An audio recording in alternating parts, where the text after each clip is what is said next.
Hi everybody, and welcome back to Trudge, a journey to being recovered. My name is Dexter. I'm a recovered addict alcoholic, and this is the fourth submission of Trudge.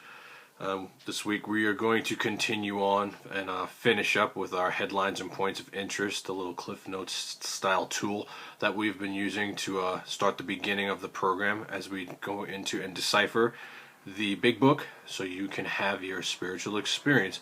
So last week we left off at how long will it take to do the steps. So we are going to start with that, and we're going to finish this up today. And then next week we are going to get into the book, and we'll go from there.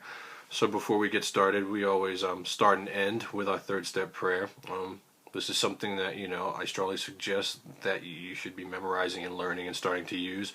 A lot of people use the Serenity Prayer, that's commonly used in most 12-step meetings, and that's fine.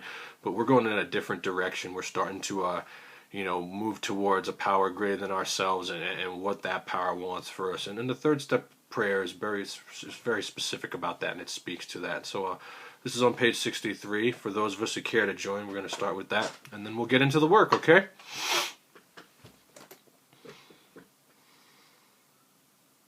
God, I offer myself to Thee, to build with me and to do with me as Thou wilt. Relieve me of the bondage of self, that I may better do Thy will. Take away my difficulties, that victory over them may bear witness to those I would help of Thy power, Thy love, and Thy way of life. May I do Thy will always. Thank you for those of you who joined me with that, and let's get started. So last week, the headline that we last left off was, how do I take the steps? Okay, and we're going to finish that one with the point of interest that's on page XXII. It's going to say forward to the third edition.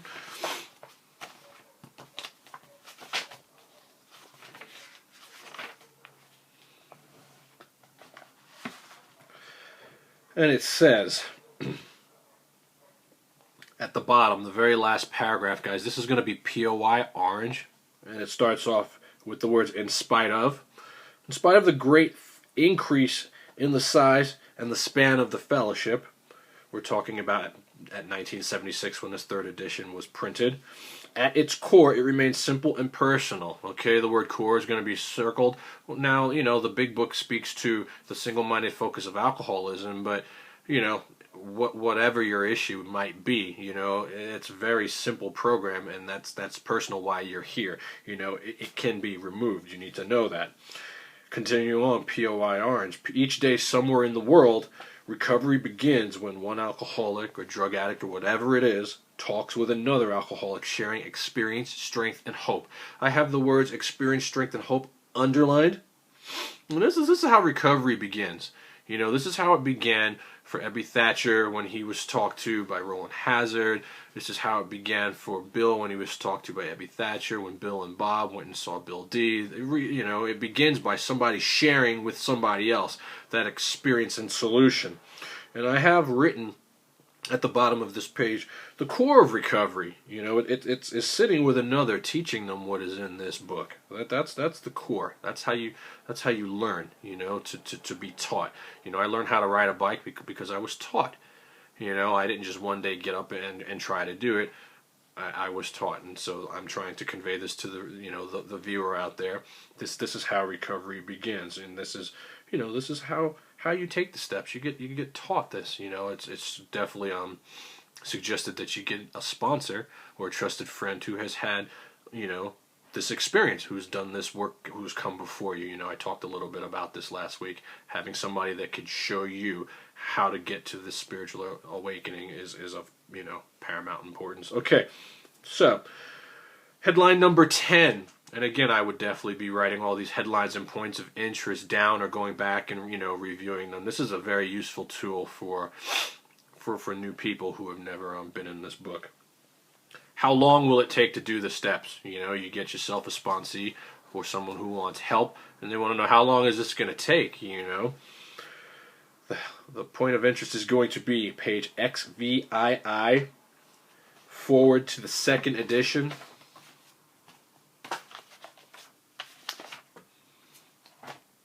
It's the second, actually it's the first paragraph and it says, hence the two men. This is going to be POY. It's going to be orange. It says, hence the two men set to work almost frantically. There's that buzzword, frantically. That word, we're going to circle that when you think of frantically, like the pace is very, very quickly. Okay, we're getting right to work. Upon alcoholics arriving in the ward of the Akron City Hospital. Their very first case, a desperate one, recovered immediately. I have the words recovered immediately circled. And became AA number 3. He never had another drink. Okay, POY, orange. And this is the story of Bill Dotson. You know, after having his spiritual awakening and being in Akron and meeting Dr. Bob, the two of them, you know, knew that if they were to remain sober and keep what they had to go find somebody else. You know, and they were introduced to this gentleman by the name of Bill Dotson, who was one of the most hopeless alcoholics in the history, you know, of this literature, as far as, you know, we are concerned. You know, he was a violent alcoholic, you know, had blackened the eyes of a few nurses, you know, had been in the hospital, you know, 8 times in the last 6 months for his alcoholism, and drank most of the time after he left. He recovered immediately and never had another drink after accepting the outline that was in this book. Bill Dotson's also known as the man on the bed.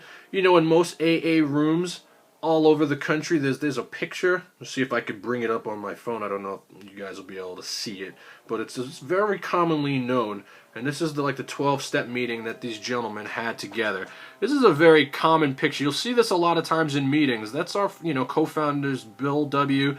and Dr. Bob Smith sitting with the man on the bed, which is Bill Dotson. He is AA number 3. He recovered immediately. So, you know, how long will it take you to do the steps? I mean, Bill Dotson, you know, he recovered immediately. I mean, he accepted the outline that was in this book after a few 12-step meetings with our founders, and he never had another drink. You know, so, you know, while that might be hard for a lot of people to believe, you know, it's what's real, it's what's true, and it's what's been well documented throughout AA history. This is the man on the bed. How long will it take to do the steps? Page 158 is going to be the point of interest.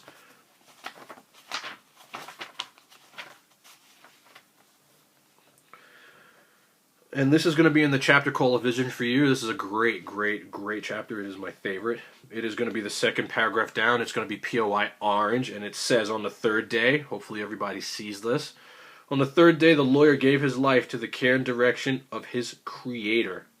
The words 3rd day are circled, okay? On the 3rd day, he basically is taking step 3 and giving his life to the care of his God as he understood God, and said that he was perfectly willing.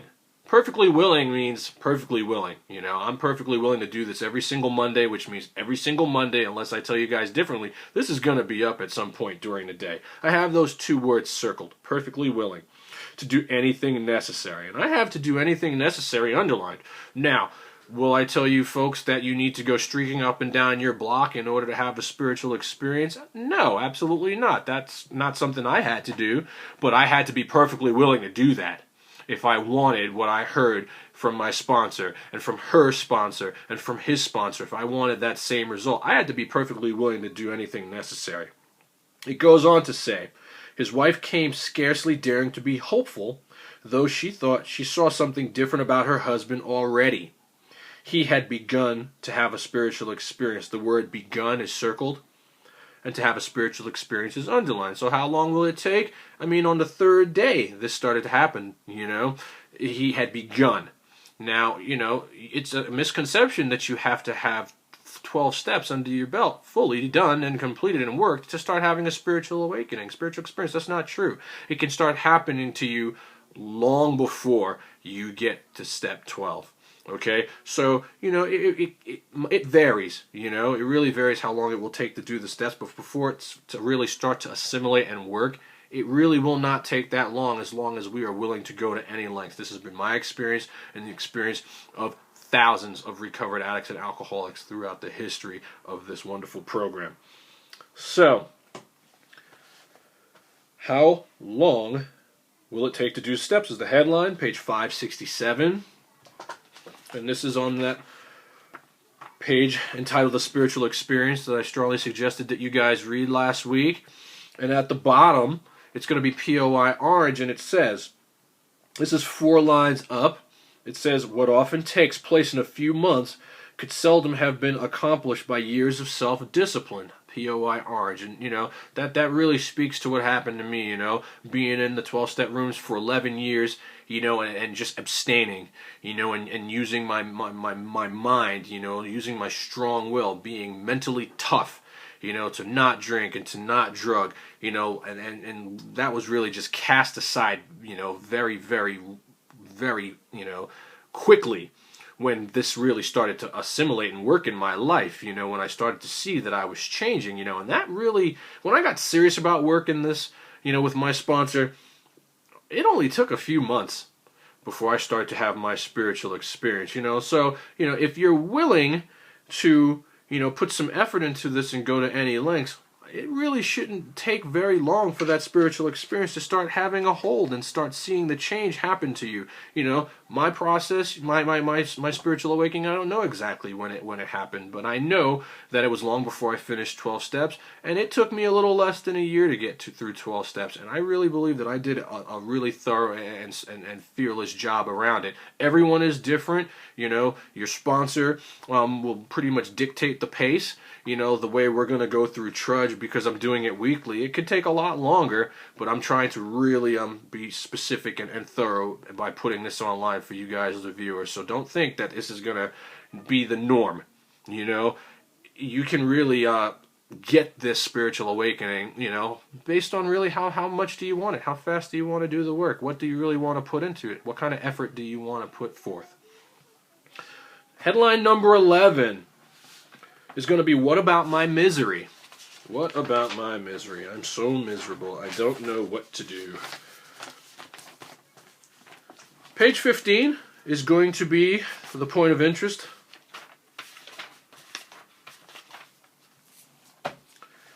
And 1, 2, 3, 4, 5 lines from the bottom of page 15.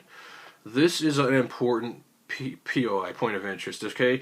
I had it highlighted orange, but I kind of underscored it yellow as well because it is a promise. This is what I like to call the profound promise that is in the big book of Alcoholics Anonymous, and it says, there is scarcely any form of trouble and misery which has not been overcome among us. The word scarcely is circled, and the words any form are circled. So it's telling you that based on having a spiritual experience and working this program to the best of our ability, there hasn't been any form of trouble that hasn't been overcome among us.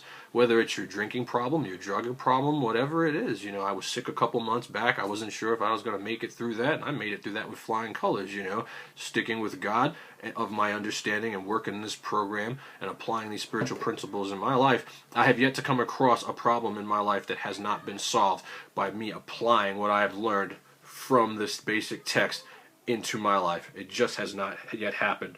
This is a very bold statement, and this is known as the profound promise. It is POI orange, but I have it underscored yellow.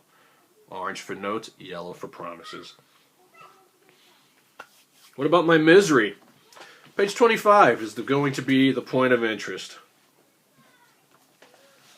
The very last paragraph on page 25, guys. This is going to be POI orange.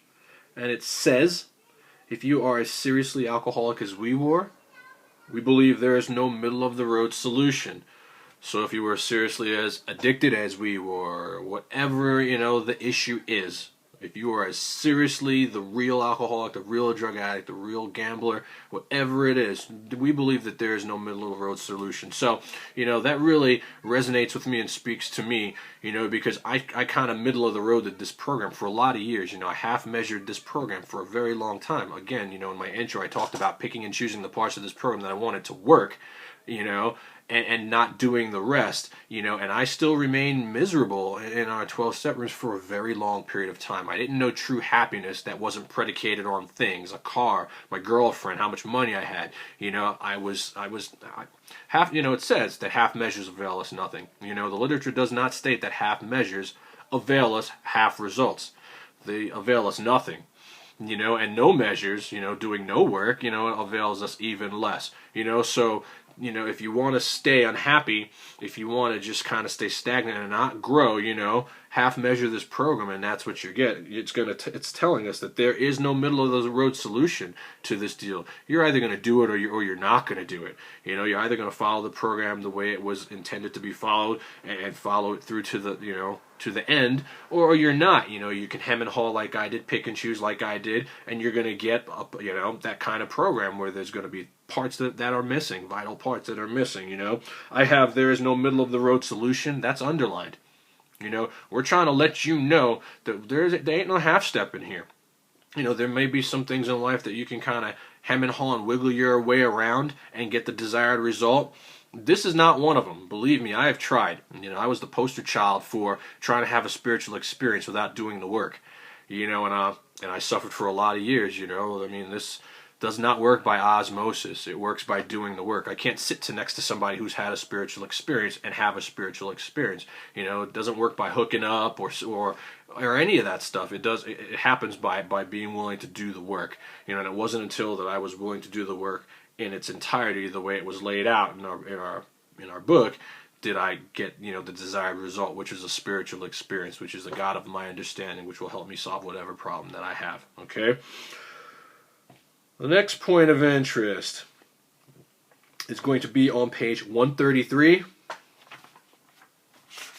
The headline, "What About My Misery?" This is one of my favorite in the entire book. And it is 2 lines down from the top of the page. Okay? And this is going to be POI orange, but there's going to be part of it that's yellow. So pay close attention.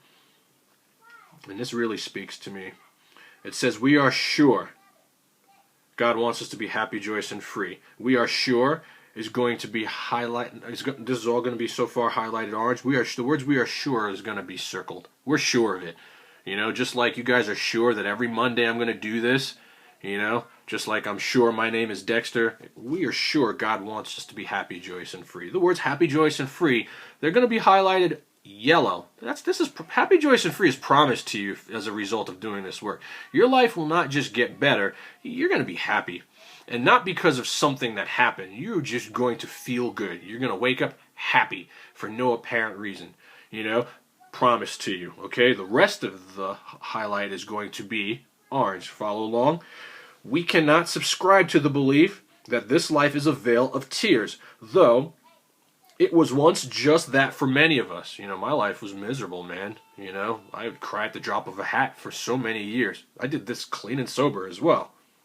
But it is clear that we made our own misery, and this is true a lot of times. You know, I created a lot of the bad things that happened in my life. God didn't do it. God didn't do it's underlined. You know, I used to blame God for all my problems. Truth of the matter is that I was living in self-will, and I did those things to myself. God had nothing to do with it.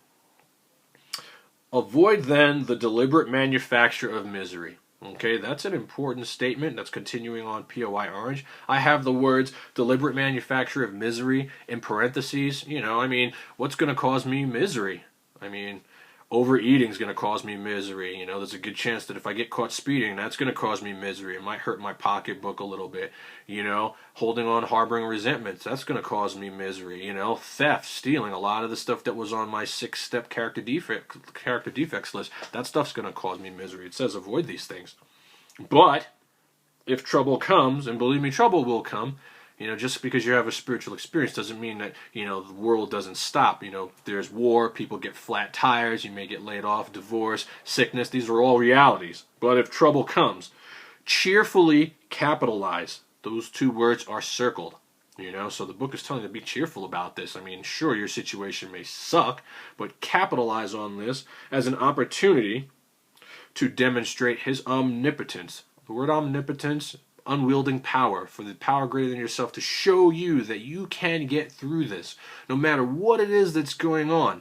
You know, if you accept His will for you, you can get through this. I just went through one of the roughest times of my entire life about 6 months ago. Things were happening that I just couldn't understand. I couldn't explain.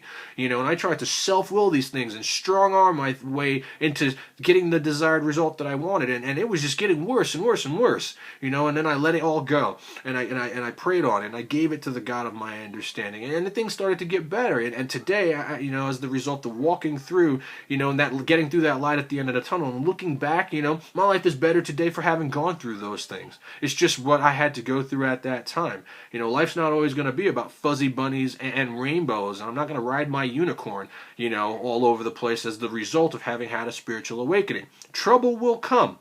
The world has issues. Things are going to happen. Pipes are going to burst. People are going to get robbed.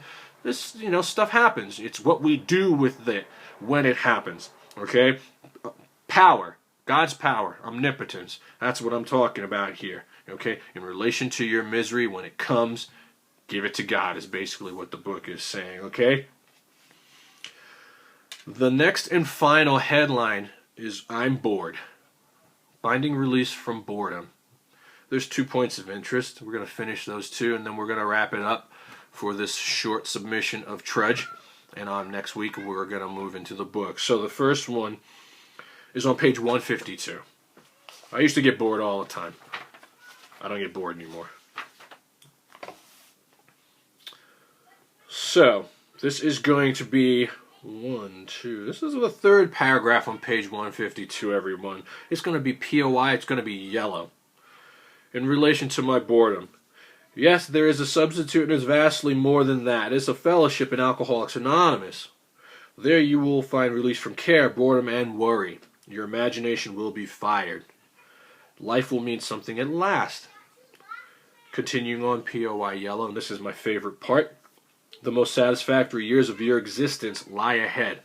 Thus we find fellowship, and so will you. So that's huge, A lot of people are like, well, what am I going to do now that I'm not drinking? What am I going to do now that I'm not getting high? Life is going to be so boring. I'm never going to have any fun. My friends, I'm here to tell you the things that I've done since I've cleaned up and even just since I've had a spiritual experience, at the result of working these steps, it's just been fantastic. I've been able to do things that I thought I would never do. When it says your life is going, the best years of your life, the most amazing life you'll have will come, ahead of you. And I've done a lot of wonderful things to this point in my life. I mean, if I die tomorrow, God forbid, I'm going to die happy, but it's telling me that the best is yet to come.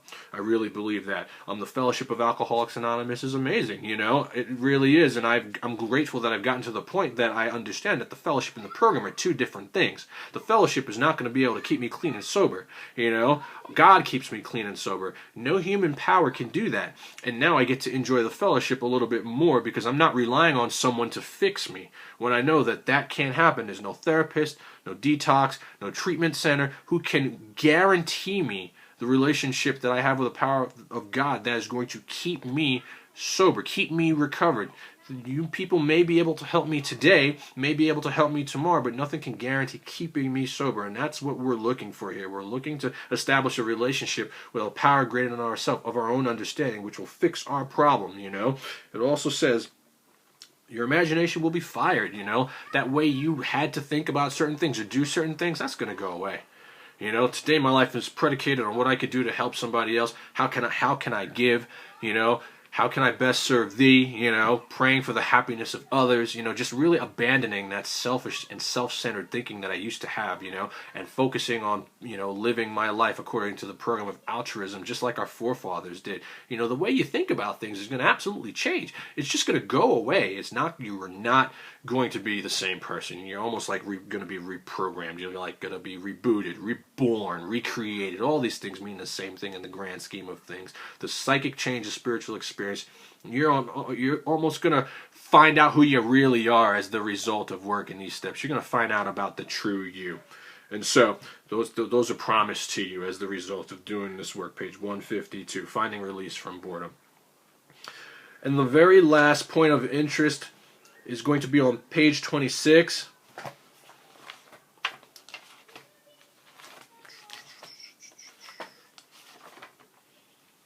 And again, we're going back to the story of Mr. Roland Hazard, the wealthy Rhode Island businessman who worked with Dr. Carl Jung, who wanted to know the truth about this deal after spending quite a bit of time with him overseas and coming home and being drunk, and he, phoning the doctor saying, what's going on, what's the problem, why am I not getting better? It's going to be POI orange, the very last paragraph in relation to finding release from boredom. It says, he begged the doctor to tell him the whole truth, and he got it. In the doctor's judgment, he was utterly hopeless. POI orange. He could never regain his position in society, and he will have to place himself under lock and key or hire a bodyguard if he expected to live long. That was the great physician's opinion. But here's the hit, okay? But this man still lives and is a free man. He does not need a bodyguard, nor is he confined. This is underlined as well as highlighted orange throughout the next page. He can go anywhere on this earth where other free men may go, without disaster, providing he remains willing to maintain a certain simple attitude. That's all underlined, and the word willing is circled. Okay? Willing to maintain a certain simple attitude. And that certain simple attitude is that God is everything. You know, your higher power is everything. You know, my experience has been, since I've laid a concrete foundation from doing this work and went through these steps and began to live them, not just work them, but live them and teach them to other people, that, you know, I'm never bored. There's things that I'm absolutely blown away by, the things I've been able to do and not even be triggered. You know, walking through Mardi Gras, you know, being in foreign countries, you know, being places that I would never be able to go before because I'd be quote unquote triggered. You know, I don't have these issues anymore. You know, as the result of working these steps, these things have been pulled away, and there's really no time for me to be bored anymore. You know, there are people out there that need my help. There are people out there that need me to pass on this message to them, and so I live my life practicing that and teaching that to the best of my ability, you know, which was so lovingly done for me 2 years ago, you know, via telephone, you know, when my sponsor helped me. So that is all for today. We're going to start having longer submissions of Trudge now that we are done with the headlines and points of interest. Again, I strongly suggest you write this up. I typed it, you know, I keep it to work with, you know, my new people. All my trusted friends and sponsees have it, you know, and I believe it's a good tool to use for people who know nothing about this fellowship and nothing about this program to help them get through, you know, to have their spiritual experience. You know, I think it's a good idea to now continue to go back between these submissions of Trudge, guys, and go through the book, you know, and look at the stuff that's like highlighted orange, highlighted pink. Look at what you have circled. The understanding of the work is of paramount importance. You know, the points of interest are basically like the addition of subtraction and multiplication of and division of the big book. And as we start getting through the forewords, which we're going to do next week, and then the doctor's opinion, Bill's story, there is a solution, more about alcoholism, we start moving ourselves into an area where it's like long division, fractions, things like that, you know, logarithms, you know, and then we get into how it works and into action, you know, and working with others. You know, we're looking at statistics and all that. We build off what we learn early on in the book, later in the book, and it all comes together, and then we all do it, you know, at one thing. We live the steps. We help other people. We teach them the steps. We practice these spiritual, you know, principles in our lives, and we live happy lives, you know, and drinking alcohol or using drugs just becomes the byproduct, you know, in my estimation. At least that's been my experience, and that problem gets to be removed. So always remembering the focus of this program that I'm trying to put out there to you guys is about having the problem removed. Knowing that you don't have to wake up today and fight this dragon, you know, and just fill in the blanks, whatever it is, alcoholism, drug addiction, I don't care what it is, that problem can be removed if you are willing to go to any lengths and remain, you know, open-minded, honest, and willing. How it works on page 58, it talks about this in great detail. And so Go easier on yourself. This is not something that's supposed to happen right away, you know, but the more you feed it and the more you put into it is the more that you're going to get out of it. I know I went to great lengths to feed my addiction, and when I got serious about it, I went to great lengths to gain this spiritual experience. And it worked for me. It worked for me, and it continues to work for me as long as I continue to uplift my spiritual condition. And that's with work and self-sacrifice for other people. I get to stay recovered, and my hope is that you get to have that as well. So that's all for Trudge this week. A journey towards being recovered. That's all for headlines and points of interest. Next week we will start with Forward to the First Edition. I strongly suggest that if you don't have a sponsor who can take you through, who's had a spiritual experience from working this program, that you try to find one. And obviously the electronic sponsorship that I'm trying to, you know, portray here for you obviously will suffice. I had my spiritual experience on the other end of a phone, and I know it could work for anybody who's willing to go to any lengths to get it. Until next week, don't forget to pay attention, to go over this work, but definitely pay attention to what's happening in your lives, to pay it forward. Help other people wherever you can. I believe one addict, one alcoholic with one day can help somebody with no days, and to rely on your higher power, not on other people. People are going to let you down. There's nobody that can, solve your alcoholism. It's just, if you are placed beyond human aid and are the alcoholic of the real variety, where control and choice are things that you cannot, say that you can stop, then this is the way to go. At least this has been my experience, and this is what I'm trying to give to you. So again, you guys, thank you for allowing me to be of service. It's really a treat to do this. It's one of the things I enjoy the most. And until next week, namaste. Have a good day, and I will have the next submission of Trudge out for you sometime next Monday. Be well.